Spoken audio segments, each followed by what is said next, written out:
अच्छा, अब थोड़ी सी ज़राअत पे अगर बात करें, ये तो थोड़ा सा मैंने कि ये 5 चीज़ें इन जनरल ज़राअत पे हैं जी। पता नहीं अब आप लोग क्या करते हैं, हर बंदे का अपना विजन है। जो अमेरिका की किताबें बताती हैं, जो यूरोप जर्मनी की किताबें बताती हैं, वो कहती हैं जी 5 चीज़ें अगर किसान जो है ना मैनेज कर ले, वो जितनी चाहे पैदावार ले सकता है, वो जितना चाहे खुशहाल हो सकता है। मैं अभी ना मैं स्टूडेंट को पढ़ाता हूँ, तो मैं पहले ऐसे ही मैं पढ़ाता मैंने कहा जी ठीक है, जो मुझे नोट्स मिले हैं, जो किताबें मुझे कंटेंट दिए, मैं पढ़ा दूंगा। तो ये 2-3 साल पहले मैंने सोचा मेरे इस पढ़ाने का फ़ायदा नहीं है। अब जब स्टूडेंट को लेक्चर देता हूँ ना, तो मैं कहता हूँ कि हर बंदा जो गांव से बैकग्राउंड है ना, वो मेरे से कोई ना कोई चीज़, या फैसलाबाद से, या किसी को नहीं मिलती कोई अच्छी चीज़, तो जो मैंने अपने गाँव में शुरू किया था ना, अब मैं हर क्लास में अपने स्टूडेंट को कहता हूँ कि कोई नया बी अपने गाँव लेके जाना है, कोई नई खाद लेके जानी है, कोई नया मेथड, किसी का वाटर का एनालिसिस है, मुझे बताना है, मैं उनको असिस्ट करूँगा। तो वो जो जिस तरह मैंने स्टार्ट किया था, अब मैं हर क्लास में, मुझे यह कि अगर 60 या 100 लड़कों की क्लास है, 5 लड़के भी मेरी बात को समझ आते हैं ना, तो मेरा मकसद हल हो जाता है। तो मुझे याद है कि उस्मान भी उनमें से एक था। जब ये मेरे से पढ़ता था तो मैंने कुछ चीज़ें नई डेवलप की ना, तो इसने मुझे कहा सर कि ये चीज़ें मैं अपने गाँव में भेज सकता हूँ, मैंने किसी के फॉर्म पे लगवानी है, मैंने टेस्ट करवानी है। तो ये बड़ी बात होती है कि पढ़ाई के दौरान कोई बच्चा ये कहे जी कि यहाँ पे ये चीज़ नहीं बनी है और मैं इसको अपने गांव में या अपने इलाके में टेस्ट करवाऊंगा। तो ये मोटिव मुझे अब समझ आई है 4-5 साल के बाद, कि मेरे बहुत सारे स्टूडेंट जो ना अपने अपने इलाकों में बैठे हैं, जो ये सोचते थे कि मैंने बस नौकरी करनी है 40-50 हज़ार की और मैंने गाँव में वापस नहीं जाना।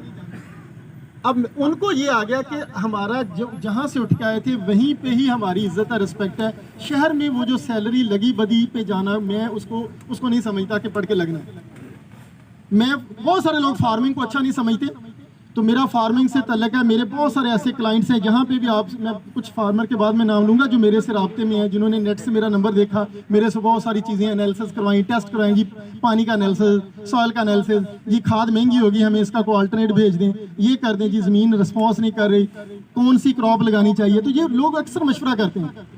तो ये सारी चीज़ें जो है ना, ये बड़ी बात है कि किसी इलाके का बच्चा वापस चला जाए। तो मेरे बहुत सारे स्टूडेंट अब इस तरह सर्व कर रहे हैं और मुझे खुशी होती है कि जो इनिशिएटिव मैंने लिया था ना, अब मेरे स्टूडेंट ऐसा कर रहे हैं। तो 5 चीज़ें मैं बता रहा था ज़राअत के लिए। पहला पानी है जी। किसी भी जितना मर्जी टिल्ले टीबे हों, अगर वहाँ पे पानी आ जाए ना, जिंदगी आ जाती है। तो ज़राअत क्या चीज़ है? अगर जिंदगी आ जाए तो ज़राअत तो ऑटोमेटिकली आ जाएगी ना, पौधे उगना शुरू हो जाएंगे, दरख्त उगना शुरू हो जाएंगे। तो पहला इरिगेशन है। अच्छा, इरिगेशन में हम अल्लाह ताला का बड़ा ही शुक्र अदा करते हैं कि ये नेचर है, ना आपका रोल है ना मेरा रोल है। पानी ना कोई बंदे प्रोड्यूस कर रहे हैं, ना हम जमीन, ये नेचर है। बारिश आ जाती है, अल्लाह का करम है। ज़मीन में मौजूद है लाखों करोड़ों अरबों टन जो पानी है, लीटर मौजूद है। तो पहला पानी, उसमें हमारी सिर्फ मैनेजमेंट है। ये खुदा दाद का तोहफा है, कुदरत का तोहफा है पानी हमारे लिए। तो उसको सिर्फ मैनेज करना है, पानी ज़ाया ना हो। आपने फ्लड नहीं करना, खेलियों में देना है। आप उसको वो जो बेड सिस्टम आया नया, उसमें इंट्रोड्यूस करवा दें। यहाँ पे बहुत सारे स्प्रिंकलर सिस्टम पिवट आ गया, जाफर ब्रदर ने बहुत सारी सर्विसेज दी हैं और भी बहुत सारी कंपनियां दे रही हैं। तो स्प्रिंकलर, तो पानी को वाइज यूज़ करना, ये सबसे पहला काम है लाइफ के लिए, ज़राअत के लिए, जानवरों के लिए, इंसानों के लिए।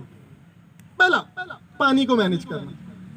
अच्छा, दूसरे पे अगर हम आते हैं, दूसरा ज़राअत के लिए दुनिया ने जो असूल डिज़ाइन किए ना, दूसरा कानून है कि ज़मीन में पौधा जो सो करना है, आपने जो उसको काश्त करना है, उसके लिए खुराक क्या होनी चाहिए। दूसरे नंबर पे ज़मीन में खुराक यानी नाइट्रोजन है, यूरिया है, DAP, phosphorus, potash, zinc, iron, manganese, micronutrient हैं, कैल्शियम, मैग्नीशियम, सल्फर है। तो दूसरा ज़राअत का जो सबसे इंपॉर्टेंट पहलू है वो आपका फर्टिलाइज़र है, खादें। ये एंग्रो फर्टिलाइज़र, ये आपका जो Fauji fertiliser, Fatima fertiliser, Jafar brother, ICI, बेशुमार कंपनीज, 4 ब्रदर, इसी तरह इनका भी फर्टिलाइज़र का कोई ना कोई सेटअप होगा, बायोग्रो का, या ये सून शुरू कर देंगे। तो फर्टिलाइज़र दूसरा इंपॉर्टेंट फैक्टर है। वो 2 चीज़ें हमने, पानी, खादें। तीसरी चीज़ ज़रूरी है बीज। एक अच्छा बीज होना बहुत ज़रूरी है। आपको पता होना चाहिए गंदम की वैरायटियाँ कौन सी हैं। किसी को पता जी कि इस नई वैरायटी इस वक्त गंदम की कौन सी हैं? 21 में 3 सीड आए हैं गंदम के। सबान 2021, दिलकश 2021, मखदूम सान MH 2021, ये 3 वैरायटियाँ नहीं आई हैं। पिछले साल अकबर 2019 चली है, वो 19 का सीड था। अकबर के साथ फखरे बखर 2019 चली है, और गाजी 2019 चली है। तो पिछले साल लोग पागलों की तरह नया बीज ढूंढ रहे थे अकबर का, गाजी, फखरे बकर। और इस दफा लोग लड़ेंगे दिलकश 221, सबान 221, मखदूम सैन 221, MH 221। तो ये पता होना चाहिए नया बीज के हर साल अगले साल में क्या है, ये अपडेट होनी चाहिए, क्योंकि जो नया बीज आता है उसकी प्रायोरिटी। तो तीसरे ज़राअत का असूल, पहला पानी, दूसरा खादें, तीसरा बीज। अच्छा बीज होना बहुत ज़रूरी है। एक बंदा है वो कहता है घर का बीज है, पता नहीं उसको नहीं, बीज का नाम ही नहीं याद, वो नस्ल दर नस्ल चल रहा है, वही पैदावार उसकी 35-40 मन आनी है। तो मुझे याद है मैंने ना 19 में अकबर का बीज नहीं आया तो मैंने ना बड़ा जोर लगा के ना 2 एकड़ का सीड निकलवा लिया। अयूर से सेंटर में जाने वाले थे दोस्त, 2 या 3 एकड़ मैंने लगवाया गांव में। आप बिलीव नहीं कर सकते कि हर बंदा 2 साल पहले हर बंदा खड़ा होके हमारे फील्ड देखता था, यार ये क्या सीड लगा दिया आपने, अकबर 2019। आज से 2 साल पहले जब जिस साल वो आया था मैंने उसी साल 2 एकड़ अपने गांव में लगवाए थे। अच्छा, अब सीड अभी पका नहीं है तो भाई के पास लोगों ने बुकिंग करवा दी, 5 मन मेरा रख ली, 3 मन मेरा रख ली, यानी मुझे, हमने तो वो शहर दे देना था ना। तो हमारा अभी वो सीड घर में नहीं आया था, लोगों को पता चला, अभी ये भी नहीं पता था इसका नाम क्या है। हर बंदे ने वो जो 150-200 मन बीज था ना, हमारा उसी टाइम बुक हो गया कि जी इतना हमारे लिए रख लें। हमने किसी से कोई एक्स्ट्रा पैसा नहीं लिया। अकबर 4000 रुपये मन तक बिकता रहा, हमने वही 1800, 2000 का, 2200 का दिया। ज़रूरी नहीं था हम प्रॉफिट कमाएं, मैंने कहा यार ये लोगों को पता चला। तो तीसरा अच्छा सीड जी आपको कंपनियां देंगी, आपको ज़रई अदारे देंगे, आपको ज़रई यूनिवर्सिटी देगी। अब आप पे मुनहसर है कि आप ज़रई अदारों में, ज़रई यूनिवर्सिटी में या किसी पढ़े लिखे ग्रेजुएट के साथ रब्ता करें, आपको अच्छा बीज मिल जाएगा। 3 चीज़ें हो गई। चौथी चीज़ ज़मीन की साखत। साखत बड़ी ज़रूरी है। साख्त मीन कि ज़मीन कोई कलई तो नहीं है, पानी वो पीती है कि नहीं पीती, या पानी बहुत ज़्यादा पीती है, रेतला इलाका है, आप जो चीज़ लगाते हैं पानी सारा नीचे। लेकिन गुजरांवाले वाली साइड या डीजी खां वाली साइड अब पानी खड़ा रहता है, कई महीने खड़ा रहता है, वो छप्पड़ बन जाते हैं, तालाब बन जाते हैं। तो ज़मीन का एक दरमियाना होना बहुत ज़रूरी है कि पानी लगाएं, 24 से 48 घंटे ज़मीन में पानी नज़र आए, फिर वो पानी नीचे चला जाए। हम इसको कहते हैं ज़मीन की साखत, स्ट्रक्चर। ये नहीं किसी को भी पता, अनफॉर्चुनेटली लोग इस पे कभी भी काम नहीं करते। अगर आपका रेतला रकबा है तो बहुत सारी ऐसी चीज़ें आ गई हैं जो पानी को पकड़ के रखें, नीचे नहीं जाने दें, ज़ाया नहीं होने देती। पॉलीमर, हमारे एक प्रोफेसर हैं, उन्होंने पॉलीमर, ये पॉलीक्रिलामाइड, ऐसी चीज़ें बना दी हैं जो पानी को अपने वजन से कई गुना पकड़ के रखते हैं और फसल को देते रहते हैं। तो ये अब टेक्नोलॉजी है कि जो आपके सहरा हैं, आपके जो रेतले इलाके हैं, आपके जो बंजर इलाके हैं, वो खुशहाल इलाकों में, वो ग्रीनरी में, वो ज़री रकबे में बदल रहे हैं। मिस्र की एग्जांपल है, सहराए सीना को मिस्र के लोगों ने चीर के उसमें पौधे उगा दिए। इसराइल दुनिया का वाहिद मुल्क है जहाँ पे कोई पानी नहीं है। हम उसको काफिर कहते हैं, हम मानते भी नहीं है। इसराइल बगैर पानी के, बगैर नहर के दुनिया में ज़राअत में पहले नंबर पे है। हवा में जो नमी आती है, जो सुबह सुबह हवा के साथ नमी आती है, वो उस नमी को ऐसी टेक्नोलॉजी से कतरों में कन्वर्ट करके पानी बना देते हैं और उन पानी से फसलें उगा रहे हैं सहरा में। तो पानी जरूरी है, खादें जरूरी हैं। अब आपने समझना है कौन सी खादें। तीसरा, अच्छा बीज जरूरी है, नया बीज जरूरी है। अगर आपने अच्छी पैदावार लेनी है, जमीन को समझना जरूरी है कि हमारी ज़मीन पानी पीती है, नहीं पीती, कैसा पानी है, ब्रैकिश पानी है, ज़मीन खराब तो नहीं हो रही, नमकीन पानी। आप टेस्ट करवा लें, ज़मीन का लाजमी टेस्ट करवाएं, पानी का टेस्ट करवाएं, आपको ये हेल्प आउट करेगा। यहाँ पे लेबॉर्ट्री लिये में होगी, नहीं तो फैसलाबाद में बेशुमार हम टेस्ट कर देते हैं। हमारी लेबॉर्ट्री आपको ज़मीन पानी का पूरा एनालिसिस दे देंगे। आपकी ज़मीन में कितने नमकियात हैं, कितनी खादें हैं, ये काबिल काश्त हो सकती है कि नहीं हो सकती। आपका जो ट्यूबवेल का पानी है ये लग सकता है, कहीं ज़मीन को ख़राब तो नहीं करेगा, ये ज़मीन के लिए बेहतर है, फसलों के लिए बेहतर है, ये हम बता देंगे आपको। और आखिरी चीज़, ज़री दुआएं। 5 कानून मैंने बताए हैं दुनिया में ज़राअत के, अगर आपने खुशहाल होना है। मैं अक्सर अपने स्टूडेंट को कहता हूँ 50 एकड़ ज़मीन ले लें, कोई नौकरी करने की ज़रूरत नहीं है।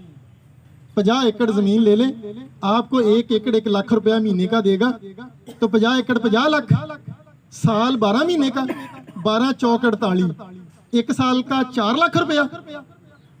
चलो 4 ना लगाओ, 2 लाख तो मेरी इतनी सैलरी नहीं है, मैं मुलाजम हूँ, 20 में 21 में दिन बड़ा मुश्किल हो जाता है।